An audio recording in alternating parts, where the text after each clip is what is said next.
Victoire très importante ce soir. Salut les Blaugrana, j'espère que vous allez bien. Content, malgré tout, malgré les mauvaises choses qu'on a pu voir durant ce match, le Barça arrache la victoire au bout du compte. En plus de ça, d'une belle manière, avec un jeune nouveau. Où il sort celui-là encore? Faut savoir qu'on n'a même pas encore digéré les Gavi, Baldé, Fermin, ainsi de suite. On n'a même pas encore digéré. Vous nous jetez directement quelqu'un encore sur le terrain. La Marc Guiou, il sort d'où? Il est rentré, même pas de 2 secondes, il marque directement un but. Là où Ferran Torres, il a passé 3 nuits sur le terrain, je sais même pas s'il a fait un tir cadré Ferran durant tout le match, alors qu'il a joué 3 jours et demi. Le petit là de 17 ans, il est rentré avec une faim atroce. Il avait l'estomac qui gargouillait. Premier ballon touché, en 2 secondes, il plante directement son but. C'est une belle histoire qui commence, j'ai envie de dire. Comment vous l'avez vécu de votre côté le match? Personnellement, très bien. J'ai vu de mauvaises choses, par exemple des individualités qui n'ont pas été à la hauteur. J'appréhendais énormément ce match parce que j'étais l'un des premiers à dire on ne va pas se reposer sur les blessés. Venez pas me dire que si on ne bat pas Bilbao ou un tel, c'est parce que nous avons beaucoup de blessés.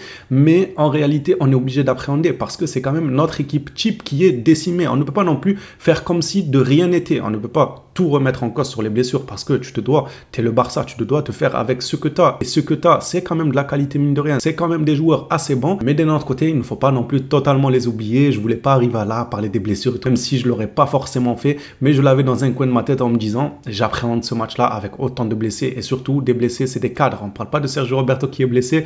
Personne ne ressent son absence. On parle plutôt des cadres comme Pedri, comme Lewandowski. De ce fait, j'appréhendais énormément le match. Au final, début de match, pas forcément déçu parce que je trouvais que malgré que le Barça n'avait pas le pied sur le ballon, faut dire ce qui est, on ne maîtrisait pas le match. Malgré que Xavi a réaligné son milieu à 4, on ne contrôlait pas le match. Mais ce que j'ai aimé, c'est qu'on se créait des occasions. Et ça, c'est super. En début de débrief, je suis tombé sur Ferran Torres. Mais en réalité, première mi-temps, je l'ai trouvé assez intéressant. Le gars, il tentait. Il nous a sorti quelques beaux contrôles. Il faisait des appels dans le dos de la défense. Il était dans son match. Il tentait pas mal. Par contre, deuxième mi-temps, je sais pas où il est passé Ferran Torres. C'est pour ça que je lui ai tiré un peu dessus en début de débrief. Je vais pas lui tomber dessus. Première mi-temps, pour moi, il s'est montré assez intéressant. Le requin. D'ailleurs, peut-être que la deuxième mi-temps, il est parti tout simplement créer sa marque de vêtements. Je sais pas si vous avez entendu pour l'anecdote. Ferran Torres souhaite créer une marque de vêtements. Lors de ses dernières déclarations, il a demandé, je sais plus pour quel journal il avait parlé. Il a dit comme quoi, dans sa tête, il se demandait s'il sortait une marque de vêtements avec un requin affiché dessus, est-ce que les gens l'achèteraient? Non, on a l'air d'être des pêcheurs pour acheter des vêtements avec un requin dessus, ou un poisson, ou un saumon, je sais pas ce que tu racontes. Non, on n'achètera pas. Les autres, s'ils veulent acheter, tant mieux, mais t'es passé où la deuxième mi-temps? Aller fabriquer tes vêtements a disparu des radars. Et s'il y en a bien un autre qui a disparu des radars, mais personnellement, même Ferran Torres, je lui en veux pas forcément, c'est Fermin. Fermin, je l'ai pas reconnu durant ce match, mais attendez, avant que vous tapez sur votre clavier, ouais, mais il est jeune, mais il a encore 2 ans et demi, laisse-lui du temps. Oui, on va lui laisser du temps, et aujourd'hui, pour moi, ce n'est pas de sa faute, car il a joué dans un rôle où il n'avait pas l'habitude, un rôle qu'il n'avait pas expérimenté. Je m'attendais pas non plus à ce qu'il fasse des étincelles. Je m'attendais quand même à un peu mieux que ce qu'il a proposé ce soir. D'ailleurs, lorsque Oriol Romeu sort du terrain, j'ai trouvé Fermin beaucoup plus intéressant parce qu'il est redescendu un peu d'un cran. Mais la première mi-temps, lorsqu'il jouait plus haut sur le terrain, ça se voyait que c'était sa première fois dans ce compartiment-là du terrain. On l'a pas reconnu. Personnellement, je lui en veux pas. C'était sa première fois. Il est là pour dépanner à ce poste-là. On a beaucoup de blessures.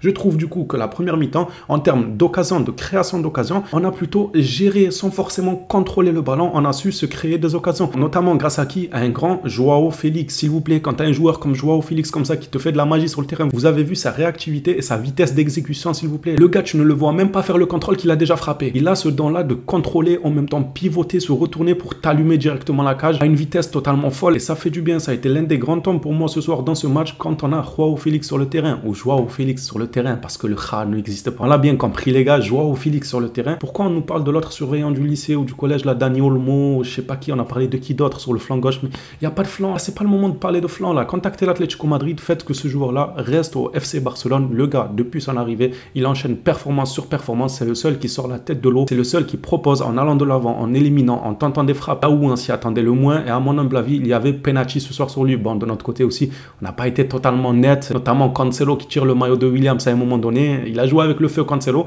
mais pour moi en première période, il y avait totalement penalty sur Félix qui se prend un tampon dans le dos alors qu'il fait action de jeu. Je comprends pas pourquoi l'arbitre n'est pas revenu sur sa décision. Après, j'ai envie de vous dire, durant tout le match, l'arbitre, j'ai pas trop compris ses décisions. Il cassait énormément le jeu. À titre personnel, j'ai pas apprécié la prestation de l'arbitre. Par contre, s'il y en a un autre que j'ai apprécié sa prestation, c'est Ter Stegen. Il nous a sauvés, surtout en première période, même si balle au pied, c'est vrai que c'était pas le grand Ter Stegen qui te faisait des passes millimétrées. Il a eu à rater 2 ou 3 passes. Rien de dramatique, bien heureusement, mais sur les arrêts, il a été présent. Il a permis à ce FC Barcelone-là de rester dans son match et d'aller jusqu'au bout pour accrocher ce nul-là et ensuite ouvrir le score par le biais de Marc Guiou. Ça va être l'une des rares fois où je ne vais pas forcément m'attarder sur le contenu du match ou quoi. Je l'ai dit, on est décimé par les blessures. En plus de ça, il fallait absolument, mais absolument la victoire. Là, on est à combien de mémoire? 22 points, quelque chose comme ça. Le match prochain en Liga, tu joues chez toi face au Real Madrid. Alors certes, on aura beaucoup de blessures, mais on aura surtout l'occasion de recoller avec le haut du tableau. Si on venait à battre le Real Madrid, on serait, il me semble, si je dis pas de bêtises, à égalité de points, où ils ont toujours un point devant nous, sachant que hier, eux,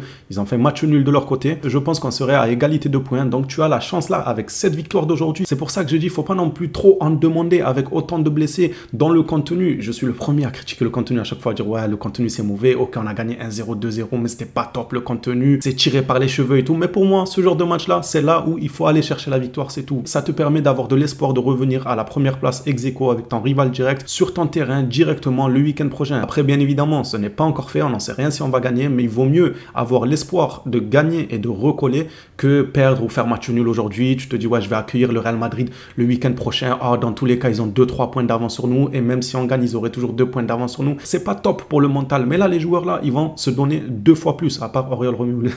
Je comprends pas. J'ai même pas envie de m'attarder sur son cas. Je vous jure, je m'attarde pas sur Oriol Romeu. Je vais le laisser tranquille. Il y en a assez de parler de lui. Je parle déjà suffisamment de lui. Ce que je disais, c'est que les joueurs vont se donner 2 fois plus maintenant, en sachant que face au Real Madrid, s'ils les gagnent, ils remontent à la première place, voire deuxième. Je crois Girona aussi, ils sont bons. Girona, je sais pas d'où ils sortent, mais ils sont en train de nous faire une Leicester il y a quelques années en arrière. Faut faire attention à eux s'ils arrivent à tenir le rythme, ce qui m'étonnerait, mais peut-être qu'ils vont me bluffer. Bref, pour conclure sur la parenthèse que j'avais ouverte, le Barça arrivera avec 2 fois plus d'envie, en sachant dans leur tête que s'ils battent le Real Madrid chez nous, à domicile, ils seront à ex aequo et la Liga sera relancée. Il y a de quoi faire saliver. Les Blaugrana, j'attends votre retour sur ce match. Dites-moi ce que vous en avez pensé. Mention spéciale aussi pour Inigo Martinez. Je trouve qu'il fait son match. Je sais pas pourquoi Christensen est sorti. Peut-être qu'il a eu une gêne.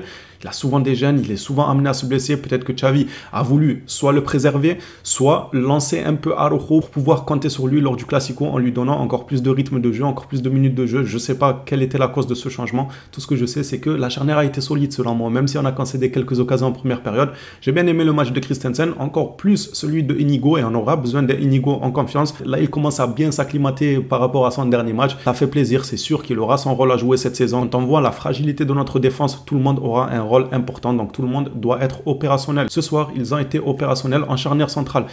Je repense au match de Félix, les gars. Vous savez que je pourrais en parler pendant des jours. C'est quoi ce match qu'il a posé, le gars? À chaque ballon, il le bonifie. Chaque ballon, c'est soit tu fais faute, soit il t'enrhume. Il te laisse pas 36 solutions, c'est deux, tu as le choix. Soit tu fais faute sur lui, soit tu repars avec un rhume et tu vas demander à ton médecin traitant des Doliprane ou je sais pas trop ce que tu pourrais prendre pour le rhume. T'en laisses pas 36 des solutions. Oh, Félix, franchement, il me régale depuis son arrivée au FC Barcelone. Les phénomènes, comme je vous ai dit, à votre tour de me dire ce que vous en avez pensé de ce match. Super content qu'on reparte avec les 3 points. On s'attrape à la prochaine vidéo sur le FC Barcelone. Hâte de lire vos commentaires. D'ici là, les phénomènes, prenez soin de vous.